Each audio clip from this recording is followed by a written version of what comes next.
Hello les amis, c'est Mitsu 3D. On se retrouve aujourd'hui pour tester le TPU, vous donner les informations générales concernant ce filament et à quoi faire attention pour l'imprimer. Allez, à tout de suite.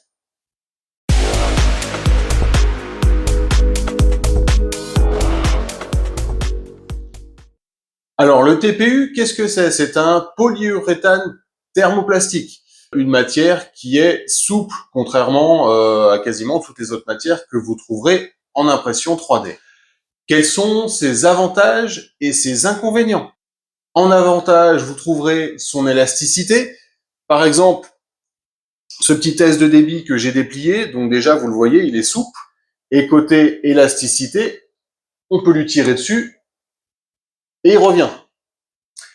Il est résistant à la plupart des huiles et à la plupart des graisses. Il est très bon sur la résistance au choc. Il a une très bonne résistance à l'abrasion. Si vous essayez de le poncer, par exemple, vous verrez que c'est vraiment pas un matériau qui est adapté à ce type d'usage. Donc, sur des pièces en frottement, il est très très bon. Et il a une très bonne liaison intercouche, bien évidemment, s'il est bien imprimé, ce qui va lui permettre en tout cas, d'avoir une très bonne résistance mécanique. Alors là, je suis sur une paroi de 0,6 mm, et contrairement à un PLA ou un PETG où avec les ongles j'arriverai à le déchirer, lui je peux tirer aussi fort que je peux. C'est mes doigts qui lâchent. Le filament, il est très solide en liaison intercouche. Ses inconvénients. Donc déjà, pour l'imprimer, il faut un bon extrudeur. Il faut pas de jeu entre l'entraînement de l'extrudeur et l'entrée du heat break. Vu qu'il est souple, il pourrait aller faire des nœuds et sortir, on va dire, de la chaîne d'extrusion. Donc la plupart du temps, on conseille un bon direct drive, ou pour ceux qui ont des bonnes machines, un Bowden, c'est tout à fait possible, mais un peu plus compliqué à gérer. Côté impression, il n'aime pas les supports. Vu qu'il a une très bonne liaison intercouche, les supports sont très compliqués à enlever. C'est pas impossible, mais pour ceux qui veulent imprimer du TPU avec des supports, mieux vaut une imprimante, par exemple IDEX ou multimatériaux permettant de mettre un support avec une autre matière. Il a une tenue à la température qui n'est pas exceptionnelle, qui oscille entre le PLA et le PETG aux alentours des 60-65 degrés. Ce qui n'est pas très très haut, qui permet quand même de combler quand même pas mal d'utilisation, mais c'est pas son point fort. Son prix est bien évidemment plus cher que du PLA ou du PETG, qui sont des matériaux courants. Le prix d'un TPU en 95A oscille entre 30 et 50 euros pour la plupart des cas, et peut atteindre les 60 à 80 euros suivant les fournisseurs et suivant la dureté du filament et bien évidemment aussi sa qualité. Donc on est déjà sur des matériaux qui commencent à coûter, donc on va pas les imprimer entre guillemets pour faire une figurine pour le plaisir. La différence avec les autres matériaux, il existe plein de types de TPU qu'on va comparer avec leur dureté qui se mesure en short. Là, pour cet exemple, j'ai choisi un TPU de chez G-Tech en 95A. 95A, on va dire, c'est le TPU le plus dur, donc on va dire le moins souple. Il y a une très grosse corrélation entre la dureté et la souplesse du matériau, même si c'est pas le seul paramètre, on va dire c'est le plus important. Plus la dureté va être basse, plus il va être très compliqué à imprimer. Le 95A s'imprime entre guillemets très facilement, et on peut sur des imprimantes très spécifiques avec des très bons paramètres descendre jusqu'à du 60A. Il existe différentes échelles de dureté. Ici, on est sur l'échelle A. L'échelle de dureté se fait, en fait, c'est un test. On enfonce une aiguille avec une force donnée dans la matière et ça va nous donner un chiffre entre 0 et 100. Donc la dureté A, la dureté D, la dureté double 0, il en existe, je sais plus, 12 ou 13 échelles différentes. Donc il existe des tableaux de comparaison si vous achetez par exemple un 90D pour savoir en A à quoi il correspond, parce que le A, on va dire en impression 3D, est le plus courant, mais ce n'est pas le seul. Donc il faut savoir switcher d'une échelle à l'autre avant d'acheter. C'est un points sur lesquels il va vous falloir faire attention quand vous l'achetez pour savoir si vous serez capable de l'imprimer. Parce que si vous achetez, vous avez jamais imprimé de TPU, vous achetez un 60A ou l'équivalent d'un 60A, clairement, vous n'y arriverez pas. Et vous allez tout simplement gâcher une bobine qui va pas coûter 10 euros. Donc c'est un point qui est très important à regarder, c'est sa dureté. Côté paramètres d'impression, des choses qui sont importantes à faire pour du TPU, qui changent de l'ordinaire, on va dire, par rapport aux matières standards.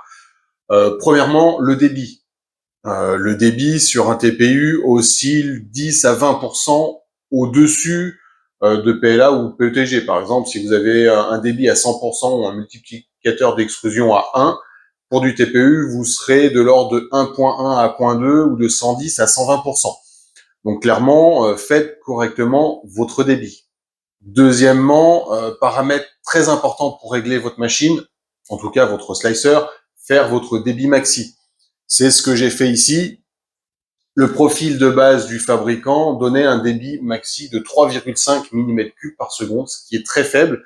Pour faire une comparaison, on oscille entre 7,5 et 15 par exemple pour du PUTG et entre 15 et 30 pour du PLA ou PLA haute vitesse. Donc là, 3,5, c'est ce qui va vous faire des vitesses très très lentes.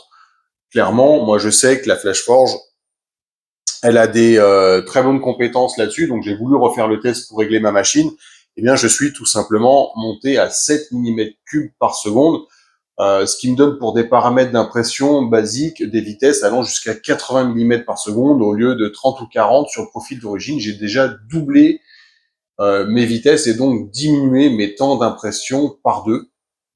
Clairement, ça va dépendre vraiment du filament, de la température de votre imprimante. Donc, ces essais sont vraiment à faire sur chaque marque de TPU et sur chaque machine. Il peut y avoir de très grosses différences.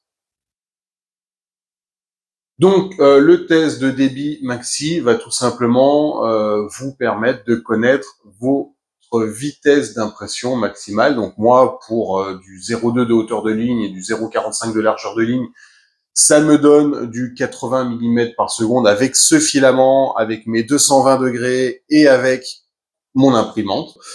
Ces trois paramètres-là qui sont les plus importants pour définir ça. Et donc, je sais comment régler les vitesses de mon slicer par rapport à cette vitesse maxi. Donc, par exemple, en paroi intérieure, en remplissage, en dessous, je vais mettre 80 mm par seconde.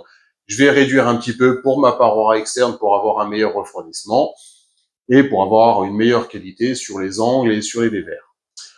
Côté refroidissement, il vous faut aussi faire des essais. Le TPU n'est pas forcément très sensible au refroidissement, il se comporte un peu comme entre le PLA et le PETG, mais encore, ça dépend aussi des marques. Il y a des TPU où on peut les imprimer à 100% de refroidissement, ils passeraient très bien. Là, sur cet essai-là, je me suis mis à 50, vu que c'est du monoparoi, pour pas déformer la pièce, vu qu'il est souple. Une fois qu'on aura de la hauteur, juste la soufflerie pourrait la faire tomber. Il vous faut faire des essais pour savoir à combien vous allez ventiler votre TPU. Ne vous fiez pas aux données constructeurs, en tout cas données fabricants dans le slicer, qui peuvent être à 100% ou qui peuvent être à 0% en fonction des filaments qu'ils utilisent. Ils vont forcément utiliser le filament qu'ils vendent eux et qui n'est pas forcément celui que vous allez acheter. Donc c'est très important de faire quelques tests pour savoir votre ventilation sur des petites pièces, si on a des bonnes liaisons intercouches ou pas. Dernier paramètre, les derniers paramètres qui vont avoir un très gros impact sur la souplesse ou la robustesse de votre pièce sur du TPU. Bien évidemment, l'épaisseur de votre coque de votre pièce, donc tout ce qui est paroi et tout ce qui est surface supérieure et inférieure. Si vous mettez une paroi, deux parois, trois parois, bien évidemment, ça va changer la souplesse de la pièce et la façon dont elle peut s'écraser. Et chose très importante, choisir correctement votre remplissage. Le TPU, contrairement aux autres matières, va énormément changer de comportement avec le remplissage. Et surtout, il a des remplissages, chose que les gens n'ont pas l'habitude d'utiliser, comme la spirale d'Archimède, courbe de Hilbert, je crois. Oui, c'est ça, courbe de Hilbert. Qui sont des remplissages spécifiques pour les matières souples de par leur conception. Donc les remplissages, qu'est-ce que ça donne? Ici, vous avez donc la spirale d'Archimède, un remplissage cubique. Donc j'ai fait du monoparoi sur les trois, pas de partie inférieure, pas de partie supérieure pour bien voir le remplissage de tous les côtés. Donc on n'est clairement pas sur une impression basique, hein, c'était simplement pour vous montrer l'importance de choisir son remplissage correctement et de faire quelques essais en TPU en fonction de votre utilité. Et ici on est sur la courbe de Hilbert. Alors, on va commencer par un remplissage basique qu'on utilise beaucoup. En tout cas, moi, c'est mon préféré, le cubique ou le cubique adaptatif, où on a des pyramides qui se croisent, des volumes de triangles qui se croisent dans tous les sens, qui tient une bonne compression. Vous voyez, si j'appuie, alors les autres, je peux appuyer, ils tiennent correctement. Alors, quand eux vont flancher, par contre, à la compression, ça va s'écraser d'un coup, alors que lui, ça va être plus progressif. Mais en tout cas, à la compression, on va dire les trois tiennent correctement. La grosse différence va se faire pour le TPU sur des remplissages type spirale d'Archimède ou courbe de Hilbert. Il y en a d'autres que vous pourrez voir et que vous pourrez tester. Hein. Je ne vous les ai pas tous faits, mais va être sur de la compression dans ce sens-là, donc ici en X et en Y par rapport à l'impression. Avec la même force avec mes doigts pour vous montrer la différence. Là, je vous montre tout simplement une compression en Y, une compression en X. Alors lui, c'est le plus souple. Lui, il l'est un tout petit peu moins, mais clairement, la différence entre les deux est très légère. C'est vraiment fait pour amortir, alors que lui ne l'est pas du tout. On peut appuyer dans le sens qu'on veut. Hein. Je peux même mettre comme ça, vouloir appuyer. Vous voyez que c'est très rigide. Donc, votre type de remplissage est clairement à définir correctement en fonction de votre utilité. Voilà, la vidéo est finie. J'espère qu'elle vous sera utile et que vous aurez trouvé le contenu intéressant et que ça vous permettra de vous lancer dans la pression TPU. Comme d'habitude, n'hésitez pas à liker et à laisser des commentaires, des questions dans les descriptifs et dans les commentaires de la vidéo. Merci à vous et bonne journée.